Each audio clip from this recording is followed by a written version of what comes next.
අද මම කතා කරන්න බලාපොරොත්තු වෙන්නේ අයර්ලන්තයේ පාසල් සහ දිවා සොරකුම් මධ්‍යස්ථාන පිළිබඳව. ජාත්‍යන්තරව පිළිගත් අධ්‍යාපන ක්‍රමයක් අයර්ලන්තයේ තියෙනවා. නිදහසේ ඉගෙන ගන්න පුළුවන් පරිසරයක් හැම පාසලකම තියෙනවා. අවුරුදු 6දී තමයි දරුවෙක් පාසල් අධ්‍යාපනය පටන් ගන්නේ. අයර්ලන්තයේ පාසල් අධ්‍යාපනය නොමිලේ ලබා දෙනවා. මෙම අධ්‍යාපන ක්‍රමය ඇතුලේ විශේෂතා කීපයක් තියෙනවා. එකක් තමයි දරුවන්ගේ ප්‍රගති වාර්තාව දෙමාපියන් අතට පත්වෙන්නේ වසර අවසානයේදී පමණයි. එහිදී දරුවා එක එක විෂයට ගත්ත ලකුණු ප්‍රමාණය සඳහන් කරලා තියෙනවා. මෙතනදී කිසිම සංසන්දනය කිරීමක් කරන්නේ නැහැ. ඒ නිසා දරුවන් අතර තරඟකාරීත්වයක් නැහැ. ඒ නිසා දරුවන්ට නිදහසේ අධ්‍යාපනය ලබන්න පුළුවන්. ප්‍රගති වාර්තාවේ පැමිණීම පිළිබඳව සටහන් කරලා තියෙනවා. ඒ වගේම දරුවාගේ හොඳ දේවල් සහ ඊළඟ අවුරුද්දේ වැඩි දියුණු කරගන්න ඕනේ මොනවද කියලා සඳහන් කරලා තියෙනවා. ඒ වගේම පොඩි කාලේ ඉඳන් දරුවන්ට විවිධ විෂයන් උගන්වනවා.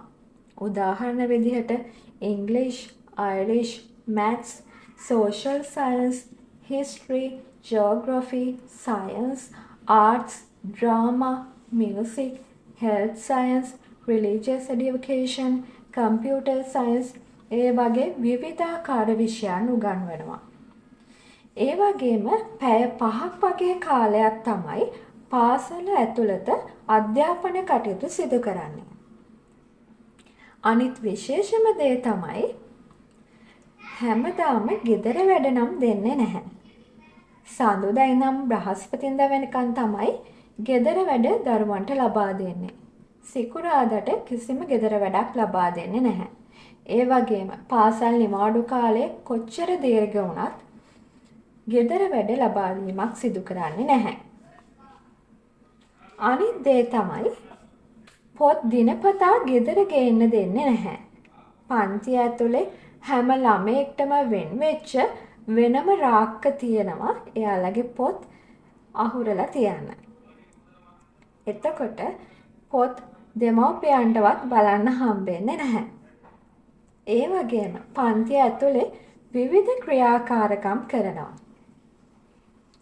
ඊට අමතරව පන්තියේ එක එක සංගීත කටයුතු ඒ වගේම නිර්මාණශීලී ක්‍රියාකාරකම් සිදු කරනවා.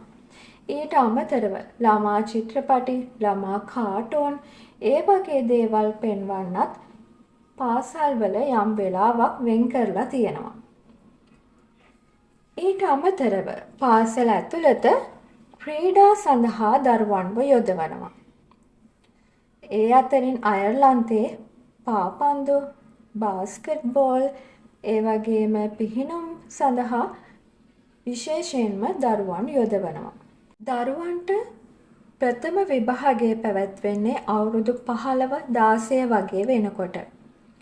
එතනදී සමහර අය විභාගය කරලා එතනින් පස්සේ Taman කැමති රැකියාවක් කරන්න පටන් ගන්නවා. එතනින් අධ්‍යාපන කටයුතු නිම කරනවා. නමුත් ගොඩක් අය එතනින් එහාට තව දුරටත් ඉගෙන ගන්නවා. තව දුරටත් ඉගෙන ගන්න දරුවන්ට අවුරුදු 18 වෙනකොට තවත් විභාගයකට මුහුණ දීලා ඊට පස්සේ විශ්වවිද්‍යාල ප්‍රවේශය ලබා ගන්න පුළුවන්. විශ්වවිද්‍යාල ප්‍රවේශයේදී Taman කැමති උපාධි පාඨමාලාවක් හදාරන්න දරුවන්ට හැකියාව තියෙනවා. ප්‍රාථමික පාසල්වල ගොඩක් දුරට ගැහැණු ළමුන් පිරිමි ළමුන් එකට අධ්‍යාපනය හදාරනවා. ද්විතීක පාසල්වලට යන්නේ අවුරුදු 12න් පස්සේ. එතෙන්දී ගොඩක් දුරට කාන්තා පාසල් සහ පිරිමි පාසල් වෙන වෙනම දකින්න පුළුවන්. පාසල් නිල ඇඳුම දෙමාපියන් විසින් මිලදී ගන්න ඕනේ. එතෙන්දී පාසල් නිල ඇඳුම් විකුණන විශේෂ කඩ දකින්න පුළුවන්. ඊට අමතරව සපත්තු, බෑග්, වතුර බෝතල්, කෑම පෙට්ටි වගේ දේවලුත් දෙමාපියන් විසින් මිලදී ගන්න ඕනේ. පොත්, පෑන්, පැන්සල්, මකන, අඩිරෝල් ඒ වගේ දේවල් ලිපි ද්‍රව්‍ය පාසලෙන් දරුවන්ට ලබා දෙනවා. ඊට අමතරව ප්‍රධාන කෑම වේල් දෙකක් පාසලෙන් ලබා දෙනවා. දෙමාපියන්ට පුළුවන් දරුවාගේ කෑම දරුවා කැමති විදිහට තෝරා ගන්න.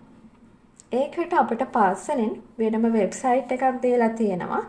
ඒකේ ප්‍රධාන කෑම වේල, අතුරුපස, ඒ වගේම ස්නැක් එකක්, ඒ හැමදේම අපිට තෝරගන්න පුළුවන් දරුවා කැමති විදිහට. එතකොට ඊට අදාළ කෑම තමයි පාසලෙන් ලබා දෙන්නේ. ඉතින් ඒ හැමදේම නොමිලේ තමයි ලබා දෙන්නේ. අයර්ලන්තයේ පාසල සඳහා යන වියදම ගැන අහලා තිබුණා. ඉතින් මම කතා කරන්නේ අපේ දරුවෝ දෙන්න යන පාසලට අදාළව. මගේ පුතාලා දෙන්නගෙන් එක්කෙනෙක් 2 වසරේ, අනිත් එක්කෙනා 3 වසරේ ඉගෙන ගන්නේ. එතකොට එයාලා යන පාසලේ අපට එක දරුවෙක් සඳහා යූරෝ 250ක් වගේ මුදලක් ගෙවන්න වුණා අවුරුද්දටම. ඒක වාරික 3කින් හරි නැත්නම් එකපාර හරි ගෙවීමේ හැකියාව දෙමාපියන්ට දීලා තියෙනවා. ඊට අමතරව පිහිනුම් සඳහා එක දරුවෙක්ට මාස 3කට යූරෝ 90ක් වගේ ප්‍රමාණයක් අය කරනවා. ඒ වගේ වියදම් තමයි පාසල පැත්තෙන් සිදු වුණේ. ඊට අමතරව වෙන අය කිරීම් සිදු කරේ නැහැ මේ වෙනකන් නම්.